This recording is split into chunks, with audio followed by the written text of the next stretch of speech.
Hello everyone, welcome to learning path. मैंने BPSC TRE 3.0 and BPSC TRE 4.0 के लिए NCERT सार संग्रह सीरीज स्टार्ट की है।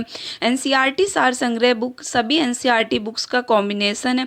एनसीईआरटी बुक्स के सभी इंपॉर्टेंट फैक्ट्स इसमें गिवन है एंड बीपीएससी एग्जाम में questions NCERT and SCERT books से होते हैं। सो ये सीरीज सभी बीपीएससी टीचिंग एस्पिरेंट्स के लिए मोस्ट इम्पॉर्टेंट सीरीज है एंड आपके एग्जाम में क्वेश्चंस साइंस, भारतीय राष्ट्रीय आंदोलन, भूगोल एंड करंट अफेयर्स का मेजर रोल होता है एंड साइंस में बायोलॉजी का मोस्ट इम्पॉर्टेंट क्वेश्चंस होते हैं। ओके, सो मैंने पहले बायोलॉजी सीरीज स्टार्ट किए, इसके बाद मैं भारतीय राष्ट्रीय आंदोलन की सीरीज स्टार्ट करूँगी। सो जिसने अभी तक चैनल सब्सक्राइब नहीं किया वो चैनल को सब्सक्राइब कर लें एंड वीडियो को लाइक एंड शेयर भी करें। आज के टॉपिक में हम पढ़ेंगे nervous system and blood circulatory system. Okay, so start करते हैं हम अपना टॉपिक नर्वस सिस्टम, जिसे बोलते हैं तंत्रिका तंत्र। इसमें फर्स्ट पॉइंट देखते हैं, मानव शरीर की प्रतिवर्ती क्रिया रिफ्लेक्सिव एक्शन का नियंत्रण केंद्र कहाँ स्थित होता है? तो मेडुला ऑब्लांगेटा में होता है, जिसे मेडुला ऑब्लांगेटा भी बोलते हैं। ओके, हृदय की धड़कन की गति किसके द्वारा बढ़ती है? अनुकंपी तंत्रिका द्वारा। प्रेरक कौशल मोटर स्किल मस्तिष्क के कौन से भाग के साथ संबंधित है? ललाट भाग, जिसे फ्रंटल लोब बोलते हैं। मानव के मस्तिष्क का सबसे बड़ा भाग कौन सा है? रोम्बेनसिफेलॉन, रोम्बेसिफेलॉन। ओके, तंत्रिका तंत्र नर्वस सिस्टम के अध्ययन को तंत्रिका विज्ञान न्यूरोलॉजी बोला जाता है। कम नींद आने के किस चिकित्सा शब्दावली का प्रयोग किया जाता है? अनिद्रा, इंसोम्निया, स्लीपलेसनेस भी बोलते हैं इसे। कम नींद आने के लिए मस्तिष्क का कौन सा भाग गुरुत्वाकर्षण के विरुद्ध शरीर का समर्थन करता है? तो उसे बोलते हैं अंतराली केंद्रक। ओके, औसतन एक सामान्य मानव मस्तिष्क का भार कितना होता है? तो 1.36 kg होता है। शरीर में प्रतिवर्ती क्रियाओं का नियंत्रण एवं समन्वय कौन करता है? तो मेरुरज्जु करता है, जिसे स्पाइनल कॉर्ड बोलते हैं। सेरेब्रल पाल्सी का मस्तिष्क संबंधी विकार है जो सामान्यतः छोटे बच्चों में पाया जाता है। तो अगर क्वेश्चन आपके एग्जाम में आ जाए सेरेब्रल पाल्सी क्या है, तो यह एक मस्तिष्क संबंधी विकार है जिसे मेंटल डिसऑर्डर भी बोलते हैं, जो कि सामान्यतः छोटे बच्चों में पाया जाता है। तंत्रिका तंत्र का विकास सर्वप्रथम किस जीव में माना जाता है? तो हाइड्रा में माना जाता है। मनुष्य में कपालीय तंत्रिकाओं क्रेनियल नर्व्स की संख्या होती है 12 जोड़ी। मनुष्य में मेरु तंत्रिकाओं स्पाइनल नर्व्स की संख्या होती है 31 जोड़ी। एंड मानव शरीर में भूख तथा तृप्ति मस्तिष्क के किस भाग द्वारा नियंत्रित होती है? तो हाइपोथैलेमस के द्वारा भूख तथा तृप्ति मस्तिष्क के भाग में नियंत्रित होती है। ओके, एंड डिस्लेक्सिया नामक बीमारी मानव शरीर के किस अंग से संबंधित है? तो मस्तिष्क से। शरीर के अन्य सभी अंगों की तुलना में किस अंग को ऑक्सीजन की आवश्यकता सर्वाधिक होती है? तो हमारे मस्तिष्क को। तंत्रिका ऊतक का प्रमुख कार्य क्या है? उत्तेजनाओं को प्राप्त करना तथा मेरुरज्जु व मस्तिष्क के आवेग भेजना। तो ये तंत्रिका ऊतक का प्रमुख कार्य होता है।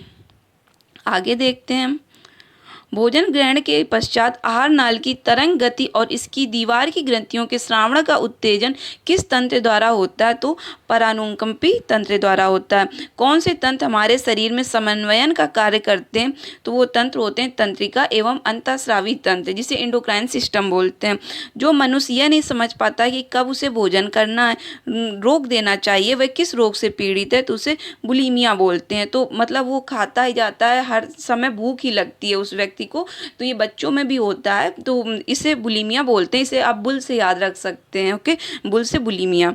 जैविक घड़ी बायोलॉजिकल क्लॉक मानव शरीर के किस अंग में स्थित होती है? हाइपोथैलेमस में। एपिथैलेमस किन ग्रंथियों से निर्मित होता है? पीनियल ग्रंथ एंड हैबेन्यूला से। मानव शरीर का कौन सा भाग अल्जाइमर रोग से प्रभावित होता है? मस्तिष्क। मांसपेशियों के रेशों में आवेग संचरण के लिए किस पदार्थ की आवश्यकता होती है? तो सोडियम की होती है आवश्यकता।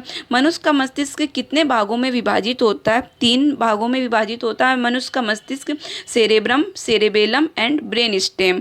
न्यूरॉन का बाहर निकला हुआ लंबा भाग क्या कहलाता है? तो तंत्रिकाज बोलते हैं, जिसे एक्सॉन बोलते हैं। तंत्रिका कोशिकाओं के तंत्रिकाज के चारों ओर किस पदार्थ का आवरण पाया जाता है? तो मेलिन का पाया जाता है आवरण। सुई चुभाने पर किस अंग में पीड़ा का अनुभव नहीं होगा? तो मस्तिष्क में। मानव के जन्म के पश्चात किस अंग में कोशिका विभाजन नहीं होता है? तो तंत्रिका कोशिका में। जब मानव का जन्म हो जाता है उसके बाद में कोई भी विभाजन नहीं होता। अब आगे देखते हैं चिकित्सा उपकरण और उसका उपयोग जो होता है। सीटी स्कैन का उपयोग होता है शरीर में असामान्यता के लिए, एंड इलेक्ट्रोकार्डियोग्राफ का यूज होता है हृदय में विकार का पता लगाने में। ऑटो एनालाइजर का यूज होता है जैव रासायनिक तत्वों की जांच में। पेस मेकर का यूज होता है हृदय की गति को नियंत्रित करने में। ओके, मानव मस्तिष्क का कौन सा भाग वृद्धि, स्मृति और तर्क का केंद्र होता है? तो होता है सेरिब्रम। दो तंत्रिका कोशिकाओं के मिलन को क्या कहते हैं? सिनेप्स बोलते हैं। ये पॉइंट देखते हैं। प्रतिवर्ती क्रियाओं की खोज सर्वप्रथम मार्शल हॉल ने की थी। प्रतिवर्ती क्रियाओं की खोज जो कि रिफ्लेक्टिव एक्शंस होते हैं उनकी खोज सर्वप्रथम मार्शल हॉल ने की थी। आगे हम देखते हैं ब्लड सर्कुलेटरी सिस्टम मीन्स रक्त परिसंचरण तंत्र। तो जो भी आपकी एनसीईआरटी बुक्स में ब्लड के टॉपिक से रिलेटेड जितने भी इंपॉर्टेंट फैक्ट्स होंगे वो इसमें कवर किए जाएंगे। ओके, सो देखते हैं मानव शरीर में कौन सी रक्त कोशिकाएं संक्रमण से शरीर की रक्षा करती हैं? तो जो WBC होती हैं, व्हाइट ब्लड कॉर्पसल्स, वो हमारे शरीर को संक्रमण से रक्षा करती हैं, जिसे श्वेत रक्त कणिकाएं बोलते हैं। किस रक्त समूह का व्यक्ति सर्वदाता यूनिवर्सल डोनर होता है? तो ओ समूह, जिसका ओ ब्लड ग्रुप होता है वो सभी को अपना ब्लड दे सकता है। ओके, हीमोग्लोबिन मानव रक्त में पाया जाने वाला पदार्थ है जिसका प्रमुख कार्य ऑक्सीजन का परिवहन करना है। वृद्ध व्यक्ति का रक्त दाब सामान्यतः बढ़ जाता है। एक सामान्य व्यक्ति के रक्त का औसत पीएच मान 7.35 टू 7.45 पीएच तक होता है। अगर आपके एग्जाम में आंसर 7.4 पीएच हो तो वो भी करेक्ट होगा। ओके, तो कहीं पर आंसर 7.4 पीएच मिलता है एंड कहीं पर आंसर 7.35 से 7.45 पीएच मिलता है। आगे देखते हैं रक्त समूह ब्लड ग्रुप्स के खोजकर्ता कौन है? कार्ल लैंडस्टीनर है। RH कारक का नाम किस जंतु से संबंधित है? बंदर से। RH फैक्टर बंदर से। AB रक्त वर्ग का व्यक्ति किसी भी रक्त वर्ग के व्यक्ति का रक्त ले सकता है, इसलिए इन्हें सार्वभौमिक प्राप्तकर्ता यूनिवर्सल रिसीवर बोला जाता है AB ब्लड ग्रुप वालों को। ओके, श्वेत रुधिर कणिकाओं का प्रमुख कार्य शरीर की प्रतिरक्षा। रुधिर के जमने में किस खनिज की आवश्यकता होती है? तो कैल्शियम की। एंड लाल रक्त कणिकाएं शरीर के किस अंग में नष्ट होती हैं? तो प्लिया, स्प्लीन में। मनुष्य का औसत रक्तचाप कितना होता है? तो 120/80 mmHg होता है। रक्त किस प्रकार का ऊतक है? तो रक्त तरल संयोजी ऊतक है। ये आपका मोस्ट इंपॉर्टेंट क्वेश्चन है कि रक्त किस प्रकार का ऊतक है? तरल संयोजी ऊतक है। यदि एक पिता का रक्त वर्ग A है और माता का रक्त वर्ग O है तो उनकी संतान रक्त वर्ग कौन सा हो सकता है? तो जो संतान का ब्लड ग्रुप होगा तो वो A और O दोनों हो सकता है, A या फिर O। रुधिर प्लाज्मा में प्रतिरक्षी प्रोटीन्स एंटीबॉडी किसके कारण निर्मित होते हैं? तो लिम्फोसाइट्स के कारण। दिल का दौरा पड़ने हार्ट अटैक के पहले घंटे को किस नाम से जाना जाता है? गोल्डन आवर के नाम से जानते हैं। मनुष्य के शरीर में रक्त का दाब कितना होता है? वायुमंडलीय दाब से अधिक होता है। जो एटमॉस्फेरिक प्रेशर होता है उससे अधिक होता है जो ह्यूमन बॉडी होती है उसका ब्लड प्रेशर। आगे देखते हैं रुधिर में श्वेत रक्त कणिकाओं की अत्यधिक मात्रा में उपस्थिति को किस रोग के नाम से जाना जाता है? तो उसे ल्यूकेमिया बोलते हैं अथवा रक्त कैंसर बोलते हैं। जो ब्लड होता है रुधिर में श्वेत रक्त कणिकाओं की जब मात्रा अधिक हो जाती है तो रक्त कैंसर या फिर ल्यूकेमिया हो जाता है। इंसुलिन नामक हार्मोन का मुख्य कार्य रक्त में शर्करा की मात्रा, शुगर लेवल का नियंत्रण करना होता है। इंसुलिन का काम। रक्त में ग्लूकोज का स्तर किसमें व्यक्त किया जाता है? तो ग्लूकोज का जो लेवल होता है वो मिलीग्राम प्रति डेसीलीटर में व्यक्त किया जाता है। अब देखते हैं रक्त का थक्का बनने के दौरान होने वाली जो रिएक्शंस होती हैं उनको देखते हैं। तो जब थ्रोम्बोप्लास्टिन का प्रोथ्रोम्बिन और कैल्शियम के साथ मिलते हैं तो थ्रोम्बिन बनता है। एंड थ्रोम्बिन और फाइब्रिनोजन जब मिलते हैं तो फाइब्रिन बनता है। एंड फाइब्रिन और रुधिराणु के मिलने से रक्त का थक्का बनता है। एंड आपके एग्जाम में क्वेश्चन रक्त का थक्का किस विटामिन से बनता है? तो विटामिन के से। एंड विटामिन के नहीं ऑप्शन में होगा तो फाइब्रिन होगा। ओके, जैविक प्रक्रिया को तेज करने में कौन सा पदार्थ उत्तरदायी होता है? तो एंजाइम। प्रतिजन एंटीजन एक ऐसा पदार्थ है जो प्रतिरक्षी एंटीबॉडी के निर्माण को उद्दीपित करता है तथा इसकी मुख्य विशेषता प्रतिरोधियों के निर्माण को प्रेरित करना है। रक्त को हृदय तक पहुंचाने वाली धमनियां क्या कहलाती हैं? तो हृदय धमनियां बोला जाता है उन्हें। लाल रक्त कणिकाएं आरबीसी मुख्यतः कहाँ बनती हैं? तो अस्थि मज्जा में बनती, बोन मैरो में बनती हैं। प्लाज्मा में जल का प्रतिशत कितना होता है? तो लगभग 90% होता है। स्टार्च के जल अपघटन में कौन सा एंजाइम बनता है? तो एमाइलेज बनता है। रक्त का थपका ब्लड क्लॉटिंग बनने में फाइब्रिनोजिन का फाइब्रिन में परिवर्तन थ्रोम्बिन एंजाइम के कारण होता है। ओके, तो जब ब्लड क्लॉटिंग होती है तो उसमें फाइब्रिनोजिन का जब फाइब्रिन में चेंज होता है तो थ्रोम्बिन एंजाइम के कारण होता है। हृदय की धड़कन नियंत्रित करने किसकी भूमिका होती है? तो सोडियम की होती है। एंजाइम एक प्रकार का है जैव उत्प्रेरक जिसे बायोकैटालिस्ट बोलते हैं। एक धड़कन या हृदय गति की एक आवृत्ति में लगभग कितना समय लगता है? तो 0.8 सेकेंड का समय लगता है। एंड रक्त दाब का नियंत्रण किस ग्रंथि के द्वारा होता है? तो अधिवृक्क ग्रंथि एड्रिनल ग्लैंड के द्वारा होता है। आगे देखते हैं ये लास्ट पॉइंट, हृदय के संकुचन से धमनियों की दीवारों पर पड़ने वाला दाब रुधिर ब्लड प्रेशर कहलाता है। ओके, तो यहाँ से हमारा ये टॉपिक अब आगे देखते हैं। अत्यधिक ऊंचाई पर जाने पर मानव शरीर में लाल रक्त कणिकाओं की संख्या पर क्या प्रभाव पड़ता है? तो लाल रक्त कणिकाओं की संख्या में वृद्धि हो जाती है। तो जब अत्यधिक ऊंचाई पर मानव कोई जाते हैं तो उनकी जो आरबीसी होती है उनकी जो संख्या होती है वो इंक्रीज हो जाती है। एनीमिया रोग किस पोषक पदार्थ की कमी के कारण होता है? तो फोलिक एसिड के कारण एनीमिया रोग होता है। मानव शरीर की सबसे लंबी सिरा कौन सी है? तो ग्रेट सैफिनस सिरा है जो कि पैर में होती है। श्वेत रक्त कणों की संख्या होने पर कितनी जब हो जाती तो रक्त कैंसर होता है? तो जब WBC 12,000 पर सीसी हो जाती तभी रक्त कैंसर होता है, मीन्स ब्लड कैंसर होता है। रक्त दाब के उपचार में किस पौधे का प्रयोग किया जाता है? तो सर्पगंधा का किया जाता है जिसे रावल्फिया सर्पेंटिना बोलते हैं। मानव शरीर की सबसे बड़ी धमनी लार्जेस्ट आर्टरी कौन सी है? तो महाधमनी है। एंड किस अंग को मानव शरीर का रक्त बैंक कहा जाता है? तो प्लिया स्प्लीन को बोलते हैं। रक्तचाप रक्त दाब मापने के लिए किस उपकरण का प्रयोग किया जाता है? तो जब ब्लड प्रेशर मापते हैं तो किससे मापते हैं? स्फिग्नोमैनोमीटर से। अशुद्ध रक्त का जो प्रवाह होता है वो हृदय, उसके बाद महाधमनी, धमनियाँ, उसके बाद धमनिकाएं एंड फिर कोशिकाएं अंग में होता है। कोलेस्ट्रॉल की सामान्य सीमा मानव में कितनी होती है? 150 to 260 mg पर 100 ml होती है। रक्त समूह AB को सार्वभौमिक ग्राही क्यों माना जाता है? क्योंकि रक्त समूह में प्रतिरक्षी एंटीबॉडी नहीं पाए जाते हैं। प्रतिरक्षी एंटीबॉडी क्या है? ग्लाइकोप्रोटीन होते हैं। सिकल सेल एनीमिया का रोग किसकी विकृति से होता है? आरबीसी की विकृति से होता है। आरबीसी का फुल फॉर्म है रेड ब्लड कॉर्पसल्स। रक्त परिसंचरण से संबंधित अंग एवं उनके कार्य। तो जो हृदय होता है उसका कार्य होता है रक्त को संपूर्ण शरीर में प्रवाहित करना। धमनियाँ का कार्य होता है रक्त को हृदय के अंगों तक पहुँचाना। सिराएं का काम होता है रक्त को शरीर से हृदय तक पहुँचाना।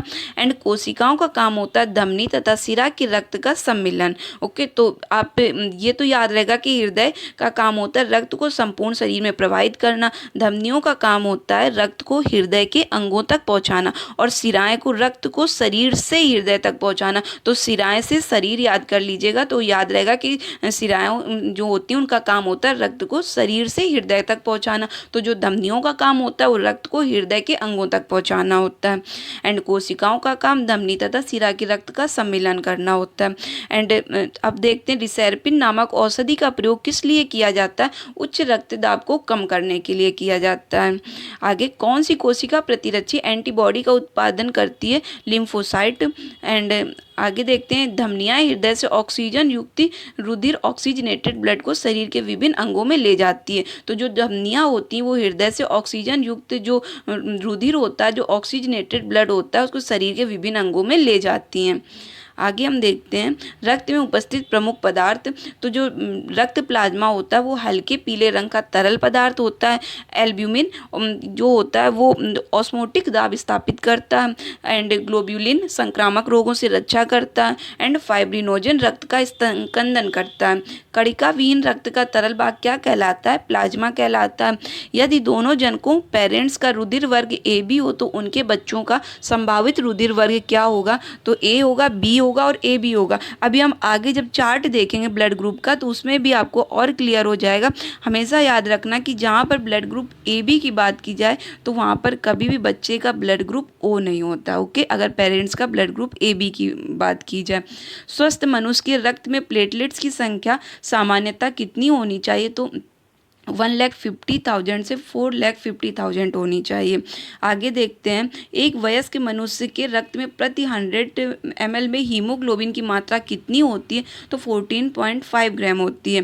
पेप्सिन, ट्रिप्सिन एवं टाइलिन एंजाइम पाचन में सहायक होते हैं। तो अगर आपके एग्जाम में क्वेश्चन आ जाए कि कौन से एंजाइम पाचन में सहायक होते हैं, तो एंजाइम है पेप्सिन, ट्रिप्सिन एंड टाइलिन। माता पिता के रक्त समूह के आधार पर बच्चों में संभावित रक्त समूह, तो यहाँ पर हम ब्लड ग्रुप का चार्ट देखते हैं। तो यहाँ पर अगर पेरेंट्स का ब्लड ग्रुप ओ है, माता पिता का ब्लड ग्रुप तो ओ है, तो बच्चे का जो संभावित होगा वो ओ होगा। तो जो असंभावित में जो बाकी जो भी शेष बचते हैं ब्लड ग्रुप, उन सभी को कर लो, तो इसमें ए बी हो जाएंगे। एंड अगर माता पिता का ओ ए है, तो जो संभावित रक्त ग्रुप बच्चे में होगा वो ओ और ए होगा। एंड जो शेष बचे वो बी और ए बी असंभावित रक्त समूह होंगे। एंड अगर ओ बी होगा, तो जो संभावित रक्त समूह होगा बच्चे में वो ओ और बी हो जाएगा। एंड जो असंभावित होगा वो शेष जो बचे ए और ए बी वो हो जाएंगे। एंड अगर ओ और ए बी है, अब यहाँ पर आप देखिए कि यहाँ पर ए बी की बात की गई ना, तो जहाँ भी ब्लड ग्रुप ए बी हो तो वहाँ पर ओ को हटा दीजिए। ए बी ब्लड ग्रुप होने पर बच्चे का ब्लड ग्रुप ओ नहीं होगा। ओके, तो ये याद रखना। तो ओ और ए बी है, तो यहाँ पर ओ ब्लड ग्रुप हटा देंगे, तो जब ओ हटा देंगे तो ए और बी शेष बचेंगे। और इसके बाद में ओ और बी शेष बचने के बाद में जो असंभावित होंगे वो ओ और ए बी हो जाएंगे। और अगर ब्लड ग्रुप ए है, तो ए होने पर ए संभावित ब्लड ग्रुप है और ओ संभावित ब्लड ग्रुप है। एंड जो असंभावित होगा वो बी और ए बी होगा। आगे देखते हैं, अगर ब्लड ग्रुप ए बी है माता पिता का, तो बच्चे का A B O A B हो जाएगा और असंभावित कोई नहीं होगा। सो याद रखना, अगर माता पिता का ब्लड ग्रुप ए बी होगा तो बच्चे का ब्लड ग्रुप में कोई भी ब्लड ग्रुप हो सकता है। ओके, एंड ए और ए बी, अब फिर यहाँ पर ए बी आ गया, तो आप देखेंगे कि ए बी होने पर जो संभावित ब्लड ग्रुप होता है वो ओ नहीं होता है। तो ए बी होने पर तो ब्लड ग्रुप जो संभावित होगा बच्चे में वो ए बी हो जाएगा। सो जो असंभावित ब्लड ग्रुप होगा वो ओ होगा। एंड माता पिता में अगर बी भी है, तो जो संभावित ब्लड ग्रुप होगा वो बी और ओ होगा। एंड असंभावित ए बी होगा। एंड माता पिता में अगर बी और ए बी ब्लड ग्रुप है, तो बच्चे में देखिए फिर से ए बी की बात की गई, तो ए बी है तो ओ तो होगा नहीं संभावित blood group. So A B blood group होने पर ए हो जाएगा। बी और ए बी ये संभावित ब्लड ग्रुप होंगे और असंभावित ब्लड ग्रुप ओ होगा। And A B into A B, तो मतलब ए बी माता पिता और दोनों का ए बी अगर ब्लड ग्रुप हो, तो बच्चे का जो संभावित ब्लड ग्रुप होगा वो ए बी और ए बी होगा और जो असंभावित ब्लड ग्रुप है वो ओ होगा। सो आपको इस ट्रिक से क्वेश्चन याद रहेगा, ये ब्लड ग्रुप जिसमें ए बी हो तो वहाँ पर ओ ब्लड ग्रुप संभव नहीं होगा बच्चे में। ओके, आगे देखते हैं हम, सामान्य रूप से लाल रक्त की कणिकाओं की आयु कितनी होती है? तो 100 से 120 डेज होती है। रक्त में ग्लूकोज की मात्रा में वृद्धि को क्या कहते हैं? तो हाइपरग्लाइसीमिया बोलते हैं, रक्त में ग्लूकोज की मात्रा में जब वृद्धि हो जाती है। तो अब देखते हैं रक्त संबंधी समस्याएं जो होती हैं उन्हें क्या बोलते हैं? तो जब उच्च रक्तदाब होता है, जब हाई ब्लड प्रेशर होता है तो उसे हाइपरटेंशन बोलते हैं। एंड निम्न रक्तदाब जब होता है, लो ब्लड प्रेशर, तो उसे हाइपोटेंशन बोलते हैं। एंड हीमोफीलिया होने पर आघात से रक्तस्राव होता है। एंड अरक्तता से हीमोग्लोबिन की कमी होती है। एंड ये पॉइंट अभी हम देख चुके थे कि जो धमनियाँ होती हैं हृदय से ऑक्सीजनेटेड ब्लड को शरीर के विभिन्न अंगों में ले जाती हैं। ओके, सो यहाँ से आपका topic nervous system and blood circulatory system complete हुआ। जितने भी इंपॉर्टेंट फैक्ट्स गिवन थे एनसीईआरटी बुक्स में वो सभी इसमें कवर किए। एनसीईआरटी बुक्स पढ़ी हैं तो उनके लिए भी ये मोस्ट इंपॉर्टेंट सीरीज है, क्योंकि सभी फैक्ट्स एक साथ मिल जाएंगे। एंड जिसने एनसीईआरटी बुक्स नहीं पढ़ी उनके लिए तो बहुत ही बेनिफिशियल होगा। ओके, एंड मैंने जो स्ट्रेटजी वीडियो शेयर की थी उसमें उस वीडियो में लास्ट में उन क्वेश्चंस को भी शेयर किया जो आपके एग्जाम में डायरेक्टली एनसीईआरटी सार संग्रह से आए हुए हैं। सो आपको आइडिया मिल जाएगा उस वीडियो से कि क्वेश्चन कहाँ से किस सब्जेक्ट से कितने होते हैं एंड कहाँ से क्वेश्चंस आते हैं आपके एग्जाम में। सो जिसने उस वीडियो को नहीं देखा तो उस स्ट्रेटजी वीडियो को भी देख ले। एंड इससे पहले जो सीरीज मैंने स्टार्ट की है जितने टॉपिक्स कवर हो चुके हैं वो भी देख लें। ओके, एंड अगर सेशन पसंद आया हो तो लाइक करें एंड चैनल को सब्सक्राइब करें एंड शेयर भी करें। Thank you for watching.